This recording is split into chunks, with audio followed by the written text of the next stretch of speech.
In this video, I want to talk about transformation and about a little more what you can do with transformation tools. So far in the course, we've done a lot of resizing, maybe some rotating, but there are a number of transform tools that can be very useful, especially if you're doing something like what I want to do here.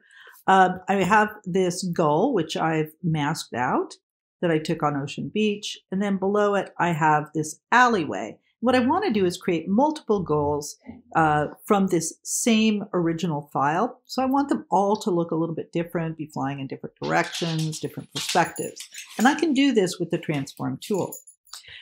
So first of all, before we get started, I'm going to create an image with 3 gulls. And if this actual image, the file as it is right now, is on all of the computers in the digital lab. So you can grab this file and you can actually walk through this on your own. You can do it while I do the demonstration in class, or you can watch this video later, just to get a handle on what I'm doing hands-on.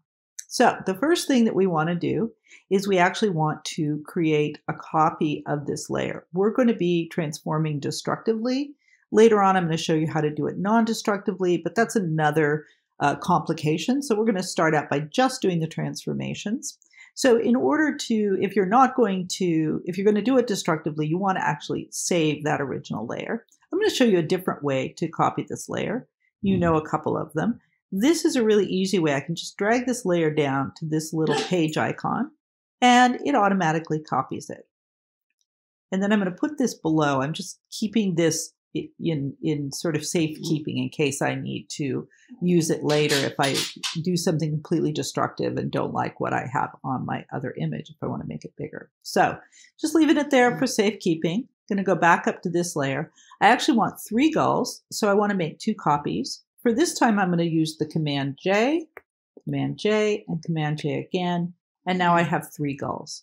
And you notice that it doesn't look like I have 3 gulls on the image, and that's because they're all stacked exactly on top of each other. But if I grab my Move tool and I move that first layer over and I move the second layer over here, you can see that there actually are 3 gulls.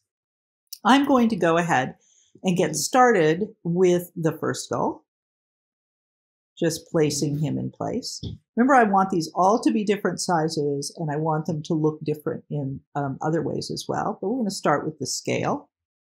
And so I'm going to just bring him down. I just want to bring this over a little bit so you can see everything I'm doing.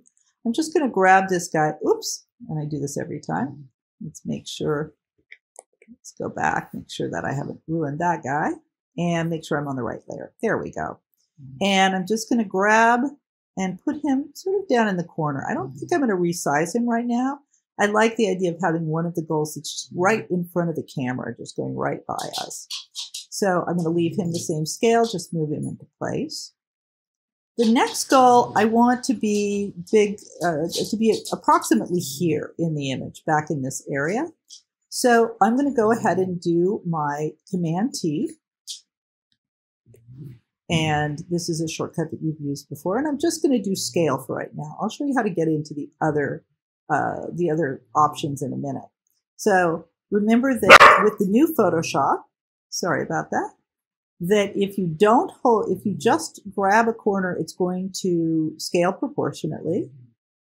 If you hold the Shift key, it will not be proportionate, and I'll demonstrate the kind of thing you can do with that later. But for right now, we're just going to scale it until, and I think that's just a little bit bigger. It looks like he would be about here. Just want to, there we go, a little bit smaller. So he would sit somewhere like this, foreground, middle ground.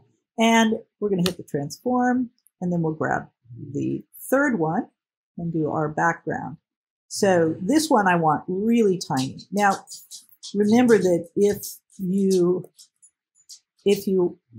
were to make something very, very tiny, as I'm going to do, transform it down destructively, if you decided later you wanted it bigger, once you make it big again, it will have, the program will have actually thrown out a lot of the pixels. It won't have the resolution it had before. And so you really need to start over again with the new original layer. And I'm going to put him right about there, way in the background. Okay. Now that's fine, but you can see that all of three of these gulls are obviously from the same file. Although they're different sizes, they're clearly identical. And that's what we want to change next. So let's start actually with the big guy. And so first of all, what I want to change, I want to show you a couple things. So if I go into the transform tools this way, which is the most obvious, but not the most convenient way, and I go down to transform, we actually have a bunch of different options. Don't worry about that first one for now. But we have these options. We've done scale and rotate, but we also have skew, distort, perspective, and warp. And these are really powerful tools that we can use to change the appearance. We can get carried away and make things look like sort of weird and unrealistic, but we also can use them to actually create fairly realistic effects. We can rotate, and we can also flip horizontal and vertical. I want to actually play we're going to do a combination of things, but we're going to play a little bit more with these than you've done before. So right now I'm going to go ahead and let's go ahead and I want to show you, I want to go into Command T. So I'm going to do Command T, and from Command T, this is very cool. Now, normally to get to this transform tool, you're going over here and you're scrolling down, but I can actually hold down my control key or do a right click, and right from this free transform, this shortcut, I can get to any of the tools I want. So let's start out right now with Skew. And I'm going to move this a little bit more in the middle. We're going to put him, just want that. We're going to move him a little bit more in the middle. Command T, Control, Skew. So just notice as I pull on the corners, this actually skews the image. And in a way, we're going to get to perspective in a second, but this actually does change a kind of perspective of the image. It does it in a more freeform, sort of loose way than perspective. It can get very distorted and kind of goofy looking. So depending on what you want to do, you want to be careful. What I really want with this bird is I want for him to look somewhat flattened out, like he's really facing towards us with his wings on either side. So I'm going to actually pull the wings up and move out so I can see what I'm doing here. Pull this wing down so he feels like he's just very sort of flattened out, almost flat looking towards us. Here we go. A little bit more stretched out than the other gulls. Stretch them out again. And we'll come in and play with the perspective as well to exaggerate this effect. So Command T. Remember that until you hit Command T, all your information is there. You can backtrack.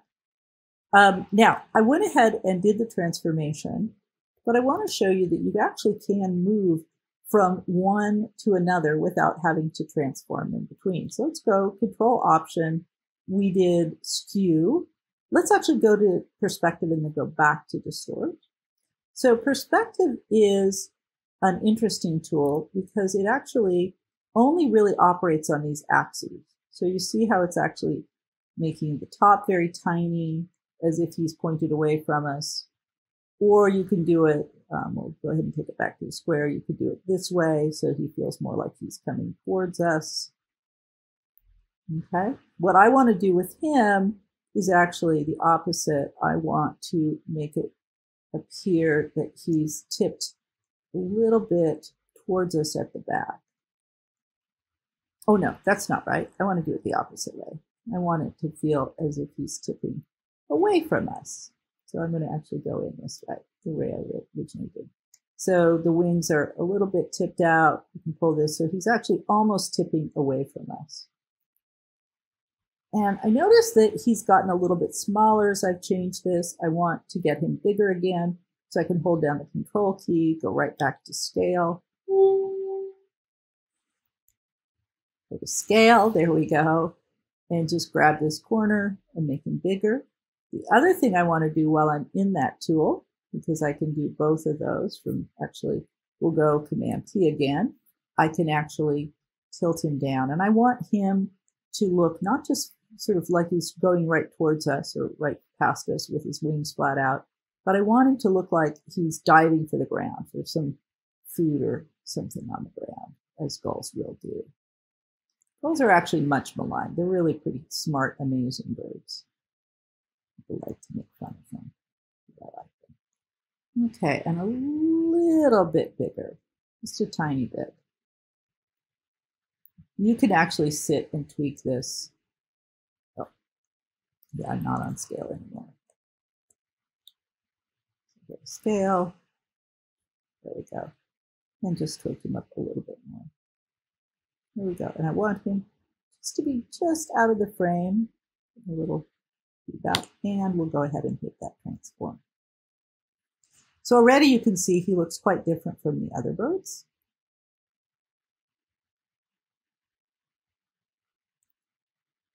And then I'm going to do, once I get there, it's going a little bit slow.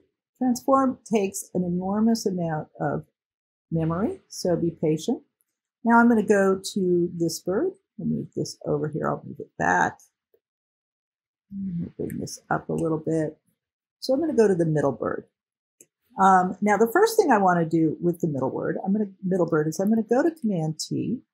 But the very first thing I want to do is actually, I want to flip him horizontal. I want him to be facing a different way. Perfect. And that's a great start because right away he looks quite different.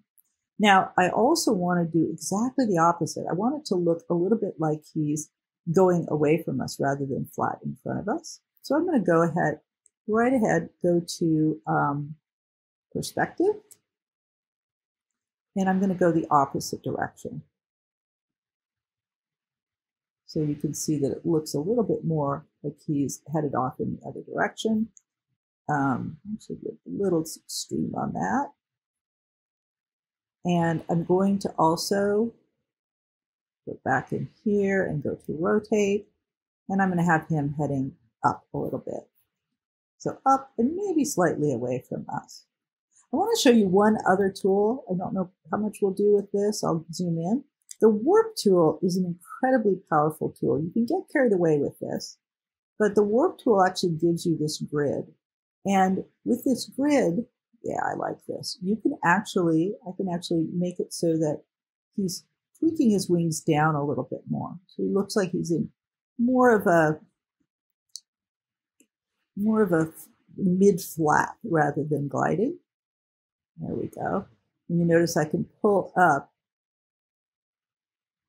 with each area. Oh yeah, that's really nice. That's really quite different from the other one. You want to be careful with the warp tool. You can really get carried away. Although if you decide you want to be doing something that's more surreal, it's also a great tool there. Okay, so cool. We've got those two. Now the last one I'm going to leave exactly as it is because he's in his original state and it's different from the other two. So I'm just going to leave him there. So there you have it. 3 different gulls, slightly different. I can keep on exaggerating them with a number of different things. And actually, I am going to go back in. I just want to exaggerate this perspective a little bit more.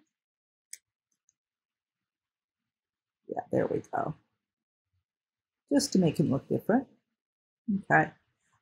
So I could add a number of other gulls. I could add different adjustment layers to distinguish the colors of the gulls, but for right now I'm just going to leave that there. Now I want to go over very quickly before I finish this video. I'm not going to spend a lot of time on it, but I want to show you window arrange. I want to show you a much more complex image that I've been working on. This is in progress. There's still a number of things I'd like to do with this, but just to show you how elaborate you can get with this process. So all of the flowers in this geyser field, none of them were there. I took the flower photograph here in the Bay Area, and the geyser field is in Iceland. And I've repeated and skewed and changed the perspective of all of them, perspective and scale, and scattered them all over this field. Now I've done a couple other things. So you can see that one of the things that would be nice, and then I might add in is if I could have a picture of the back of the flower, so we could have some even more varied views, but I'm actually pretty happy with this, and it's a very fantastic kind of image. Now, I put these into folders. Let me show you what this looks like. So these are all the flowers in the lower half. These are the flowers in the middle, and these are flowers up above. And that just helped me to be able to sort of work with them a little bit more efficiently so that I knew where I was in the image. For each of these images, I put them into a folder. So these are all in a single folder called Lower. And then I added a curves layer on top of it. I actually blacked it out, painted it in so that I created these little shadows. Let me show you what it looked like before. I'll take these other images out just so you can see. So this is with the curves layer on, creating a little bit of shadowing, and this is with it off. And I clipped it to this layer so that it's only affecting those flowers. I did the same thing for all these other layers. There's that curves layer. And there's that curves layer, which I got a little bit more intense as I went up. The very last thing I did, though, in order to sort of give it some dimension and put everything together, is I created this gradient fill. And that just creates a sense of this darkening as you move out. The last thing I probably want to do is do some isolated smoke or fog that I can put swirling in front of the flowers as well. So there you have it. That's actually a really elaborate version of using scale and using transform. This probably was about 3 hours in the making, and I've got another hour to do. So it takes a bit of time, but anything is possible.